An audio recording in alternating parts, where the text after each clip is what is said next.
Hello, everybody.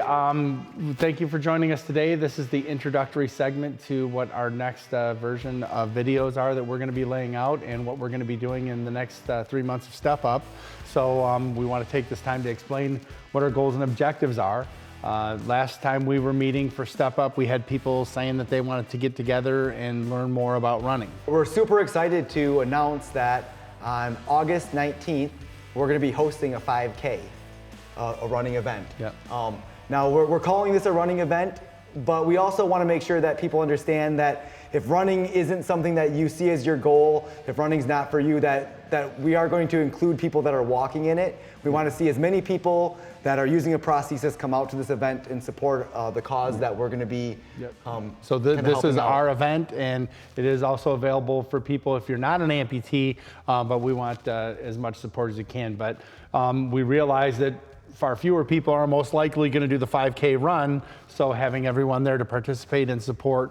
And the exercises that we're going to be doing are ones that we've kind of adapting to or that type of thing because it's focused so that people can actually learn to run. But we want people to also understand if you do these exercises, it is going to help you in your day-to-day ambulation and your activities of daily living. These are all kind of, think of this as a more healthier lifestyle, more active lifestyle on the prosthetic limb. There's no way that you won't benefit from this program. So we're here talking to you in late February, early March, and we're talking about an event that's not going to be until August. So the good thing is that we have time to build and do this the right way. So we've really thought about this program and we've broken it down into two distinct segments. The first segment that's going to be about the next 3 months of videos and activities, including our Step Up clinics, is going to be a strength training program.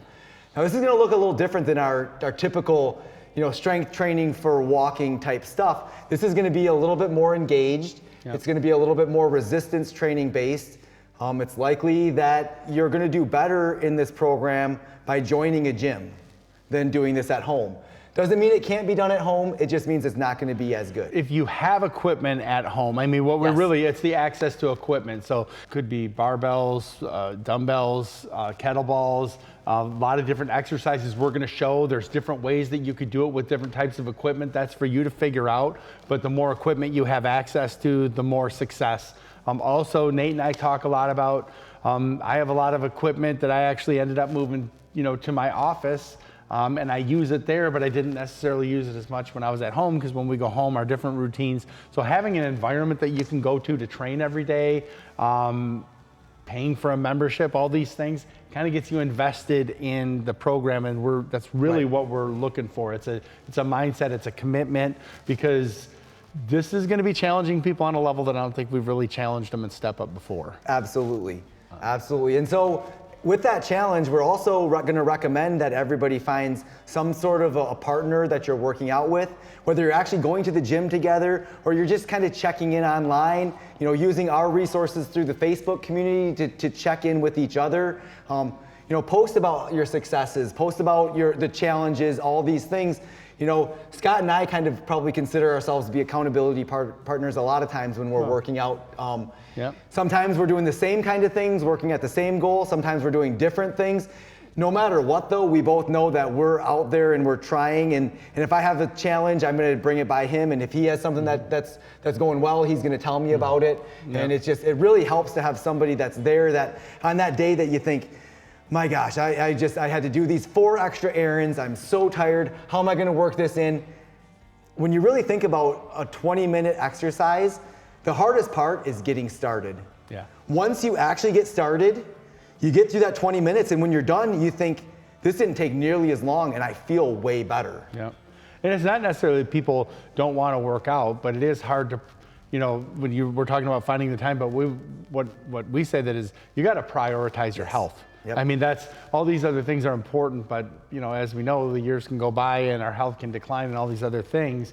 And we always talk about in other areas how muscle atrophy and how that affects quality of life, particularly on a prosthetic limb. But if you have 2 legs, it's the same type of thing. Right. So this is just maintaining a high quality of life as we get older. So back to the gym membership. Oh yeah, go ahead. I do want to mention, if you haven't had a gym membership before, I know that could sound like that's a little intimidating. Price-wise, some of these things are very costly. I'm not saying cheap gyms are better because Nate and I are, but we know what we like to do. You may not know what you like to do at the beginning, so there are memberships that you can get. Not going to mention any names, but maybe like a Purple company where it's $10 a month. So we want people to understand we're saying this, but we're not saying you have to make a huge investment necessarily, right. But we think the investment will be worthwhile. And then, after you do that, the one that we mentioned particularly, I think, is month to month too. Right. You may find 6 months from now or a year from now, hey, now I know what I want. So when I go to find that gym, I can find more specific things, but finding something on an entry level to start out, that's a good idea. One of these places where you have access 24 hours or more, that can be pretty valuable. So keep in mind, it might be more affordable than what you think it is. And another thing about a gym membership and actually paying, whether it's $10 a month or $100 a month, making that financial commitment to it puts a little extra incentive in it. I know for me that the days that I don't want to get up, I think that money's real. I'm going to pay for this whether I actually get out of bed and do it or not. Yep. And guess what? It makes me show up. And if it's only $10 or $25 a month, that's still your money. Nobody that I know likes to throw away money. Exactly. That's what we meant earlier when we said invested. Right. When you're putting a little into that, it goes a long way as far as motivation. So the first 3 months, we're going to be very strength focused. And that's because running is a very high impact activity. We don't want to just start running when we have muscle deficits, when there are strength imbalances, when there are lack of range of motion. We're going to be focusing on preparing our bodies to run. Yes. After we get through this initial 3-month phase, then we're going to be kind of changing the way that the program looks, and we're going to be doing another almost 3-month phase of preparing to go from running a very short distance, basically being a non-runner, to running a 5K. Now, just like with the strength training where this could be beneficial for someone who's not running, the running program can also be beneficial if you figure, I'm just going to use this time for activity, for moving, for walking. For a lot of people, walking a 5K could be a very big accomplishment, and we don't want to diminish that in any way, shape, or form. So all the things that we're doing, even when we get to the running segment, can be adapted to walking. And I think that if you, not to get too much into what the program is and how it's going to work, but it's not going to be running the entire time. You're going to find that as we start out early, you might be walking 2 minutes and running a minute, or running a 1/10 of a mile, so that we build up to these types of things. And earlier when Nate had mentioned the strength training focus, what we mean by that, and we'll explain a little bit why, is no running. We don't want the impact until your muscles are ready for that. So for the people who might be saying, okay, I'm going to participate because I like the program and I'm going to do the walking, but I don't see myself as a runner. And we hear this a lot. Right. Running isn't just a sport. You got to think along the lines, and this is something that we talk, it's variable cadence. So if you're walking out to your mailbox and it starts to rain and you have to get back in the house, how do you do that? You pick up your speed. You increase your speed.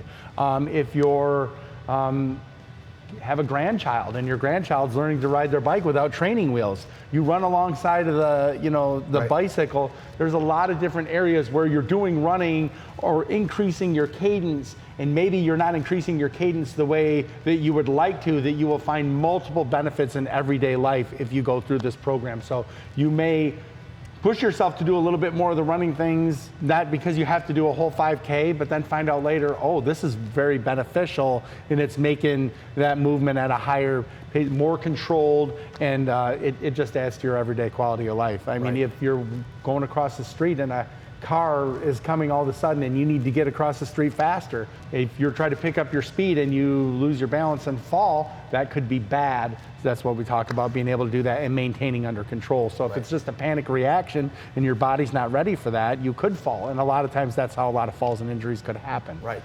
If you see when we get into those things, maybe you don't need to run the whole minute, but you start out doing 30 seconds, whatever, just push yourself a little. And I think even instead of running, try to walk twice as fast. Yeah, right. Exactly. In that segment. Great example. Right. Great example. Just you're going to hear us say as we make these videos that it's not about where you are, or if you're doing necessarily what you see us doing, but that you're pushing yourself. And then when you do next week's series, that you're elevating your performance from what you did the week before, and you'll see your growth. And then when as human beings, it's normal when we see productivity or results for our hard work, it makes us want to put in more. Right. So.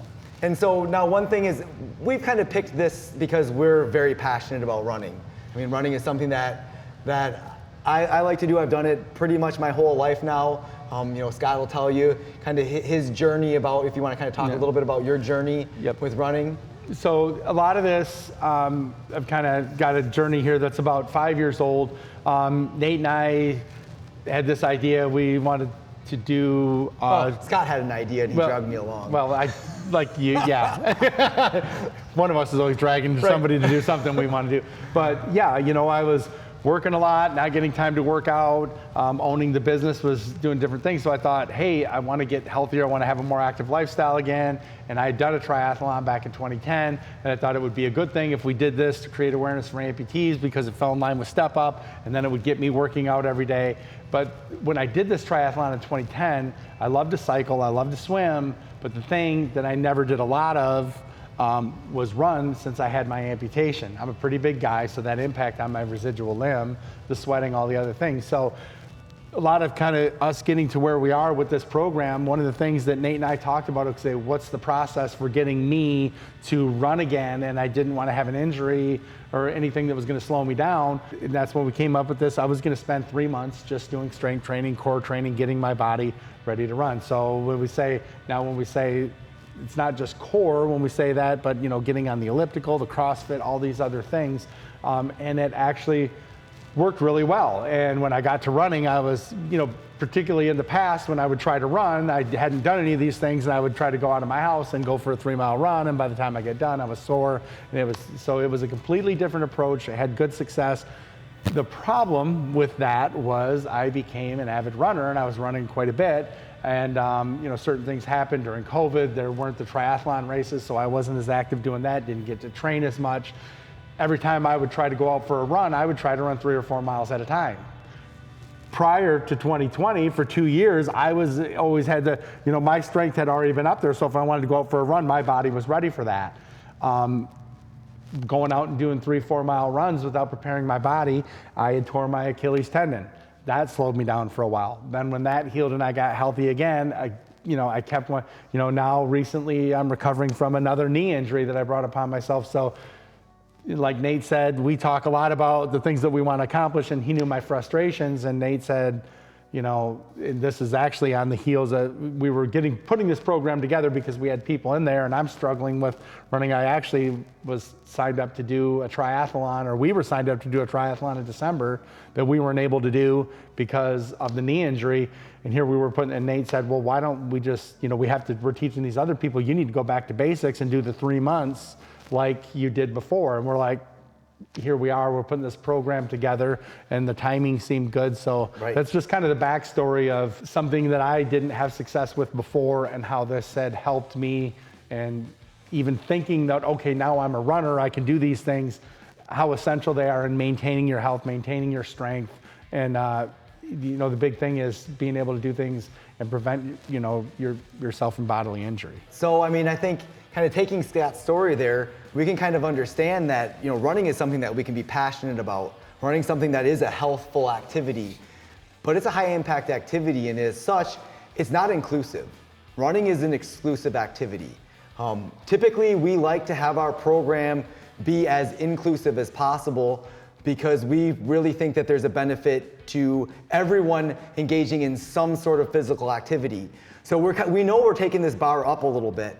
Now, especially, there's going to be people that are below the knee that are going to have their challenges with this. We think that this program probably is going to address a lot of those challenges very directly. But when we come to the transfemoral or above the knee level, we completely understand that there are going to be some deficits in what we're saying, what our videos are showing, those things. But we'd want to be inclusive. If you're someone who's using an above the knee prosthesis and you see these videos and you say, this isn't for me, please, but you want to do it, please reach out to us. There are just a few too many factors involved in the above the knee prosthesis, and the challenges that are going to be associated for us to make a bulk generic program for this. I mean, like if we haven't seen you, like the type of knee that you have, the type of suspension that you have. I mean, even as a below the knee, these aren't things that we want to, we can't overlook them. We can't overlook them. Right. But these obstacles are definitely easier to overcome with a below the knee prosthesis than they would be with an above the knee prosthesis. And also there's going to be some techniques. The strength training, there's going to be a lot of things that we can do and we can adapt, and they're going to be, the program will be very similar. When we come to the running, there's going to be a lot more technique training. Things are going to look a lot different in terms of how we train to run with an above the knee prosthesis than a below the knee prosthesis. So with that being said, just please reach out to us, and we would want to help you be included in the program, and we'll help tailor things specifically to your needs so that you can do this. Yep. Well said. Thanks. And then, I mean, other than that, we look forward to kind of sharing more information about the upcoming event and the program that we have. We hope that everybody can be there on March 8th for Step Up at 4 o'clock Eastern Standard Time. And it's going to be a fun next few months. I mean, we're looking forward to launching this. And like you said, this event that we're hosting, this is our event. So this is for, this is for amputees. We're excited to create, just awareness and the other things that we feel this is going to provide us opportunities to do, and keeping you guys informed as to what those are as the opportunities are presented to us.